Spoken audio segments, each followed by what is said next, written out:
Olá, seja bem-vindo ao Bate-Papo com o Produtor.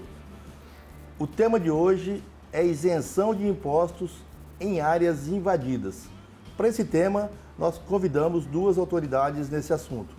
O Dr. Felipe Penco Faria, que é advogado, e o Lúcio Damalha, produtor rural e vice-presidente do Sindicato Rural de Douradina. Vou começar com o Dr. Felipe. Dr. Felipe, recentemente, uma decisão judicial isentou de ITR uma propriedade rural em Iguatemi. Como foi essa decisão do TRF3 aí? E quais os conselhos que o senhor daria para os produtores também poderiam ter casos semelhantes a essa decisão? Bom dia, Ângelo. Eu estou até com a matéria aberta aqui, mas esse é um entendimento que não é novo. Esse entendimento já vem de algum tempo. O Tribunal Regional Federal ele só confirmou a sentença de primeiro grau da Justiça Federal de Iguatemi, confirmando, né, a isenção do imposto naquelas áreas que foram invadidas e muito provavelmente não só essa, mas todas as outras decisões vão embasar futuros pedidos. Então, o conselho que a gente pode fornecer é que busque um profissional qualificado para analisar se aquela situação se encaixa de uma maneira semelhante a essas decisões. Ok. Lúcio, recentemente, há pouco aí, teve invasão em terras no município de Douradina. E a justiça já determinou que esses invasores saiam da propriedade. Quais as recomendações que o Sindicato Rural de Douradina faz, que isso aí já vem de tempo, né, faz para os produtores rurais? O produtor é, por natureza, já cumpridor da lei, né? Então ele não é de violência. É acusado de bandidagem, mas ele está simplesmente tentando se defender. É sempre procurar a justiça, procurar a polícia, mas está sendo inócuo, né? Porque eles estão agindo com violência e sempre atacando. Ou seja, o produtor é expulso das suas terras. Eles começam a construir barraco e a casa até disputar dentro da própria casa. Ou seja, o produtor não tem nem para onde ir. Doutor, voltando um pouquinho ao caso de Iguatemi novamente. Quais principais pontos o TRF3 utilizou para isentar esse produtor rural? Eu não cheguei a analisar o processo inteiro, mas acompanhando as decisões que já ocorrem há algum tempo, o Tribunal Regional Federal ele tem adotado o entendimento de que compete à União legislar sobre impostos, de uma maneira geral, inclusive o imposto sobre a propriedade rural. Só que, de mesmo modo, ele atribui à União a responsabilidade por garantir a inviolabilidade da propriedade. E, diante desse cenário, o Estado não conseguindo manter a integridade da propriedade, ele também não poderia cobrar o tributo, já que o proprietário ele é expulso da terra, como muito bem o Lúcio falou, ele perde todo o direito de usufruir daquele imóvel. Então, diante disso, o tribunal tem entendido que, naquele período que a terra está invadida, o Estado não poderia cobrar o imposto. Ok. Ô Lúcio, qual a sua opinião sobre a decisão do juízo do caso da invasão de terra em Douradina, que mobilizou tanto a Polícia Militar quanto a Polícia Federal para garantir essa desocupação dessa propriedade em Douradina invadida? Como produtor, a própria polícia, seja federal, seja polícia militar, tem que seguir a lei. Ou seja, eles não podem agir, se o índio não sai por bom, ele não vai sair por mal também. Eles estão prontos para, que a gente percebe, parece que eles estão prontos para a briga, né? E a polícia não quer provocar violência, muito menos o produtor rural.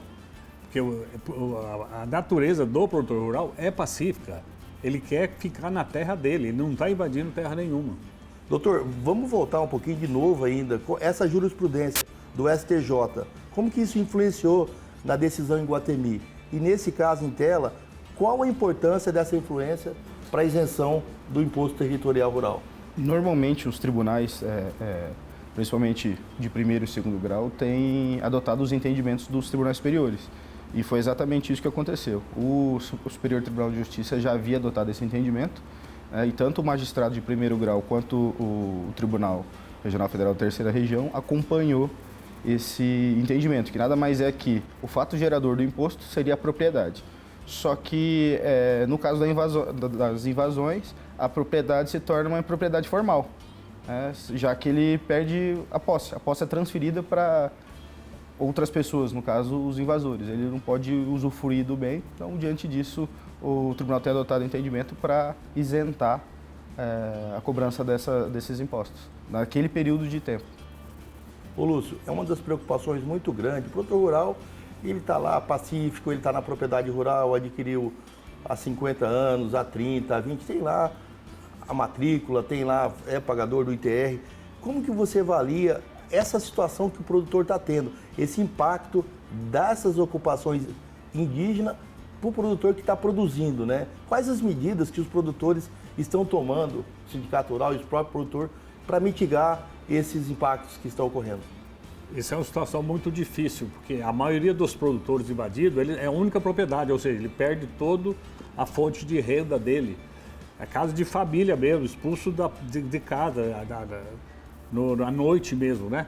E esse pessoal vem preparado, vem gente de fora. Eu tenho relato lá de Douradina, de chegando ônibus de fora, eles entram encapuzados, ou seja, estão preparados para confronto, que é contrário do produtor que quer paz, quer produzir. Eles vêm preparados. Lá em Douradina acharam até mapa do estudo, como eles deveriam invadir, por onde invadir, o que fazer. Ou seja, se a justiça não nos der apoio, com o apoio da polícia, não sei o que fazer, não sabendo o que fazer.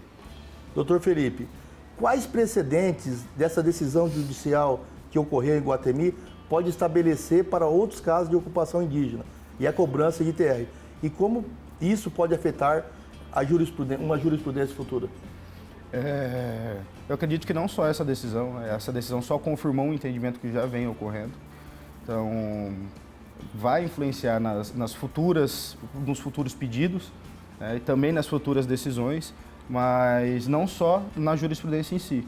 Até eu acredito que está em trâmite agora um projeto de lei que garante ao produtor ou o proprietário de terra, naquele período que perdeu a posse, né, da sua terra em razão da invasão, esse projeto de lei visa garantir que o imposto não vai ser cobrado no caso da invasão e naquele período de tempo. Ô Lúcio, o Sindicato Rural de Douradina. Douradina é uma cidade de pequeno porte, mas tem acontecido vários casos de invasões já no passado e atualmente agora. Que estratégia está sendo discutida para prevenir futuros confrontos entre produtor rural e os indígenas? A gente conhece muitos, os índios dali, a maioria são pacíficos, eles querem trabalhar na própria terra ou trabalha como diarista ou fora, estudo, tudo. Fica difícil para o produtor fazer qualquer coisa.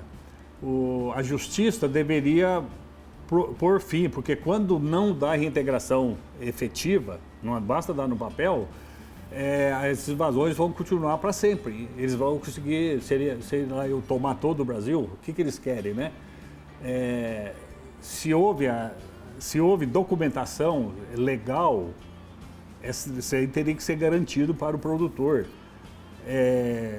Na primeira reintegração de postos, deveriam realmente tirar os índios. Vai por bem, não deixa vir, então, o pessoal está vindo de fora, eles têm apoio, eu não sei como que a gente vai descobrir isso, quem que é, porque eles chegam encapuzados. Quero agradecer a presença de cada um de vocês no bate-papo com o produtor, que é a voz do produtor rural. Espero, tema bastante propício, bastante discutido, espero revê-los em outras oportunidades. O bate-papo com o produtor vai ficando por aqui, a gente se vê na próxima semana. Até lá!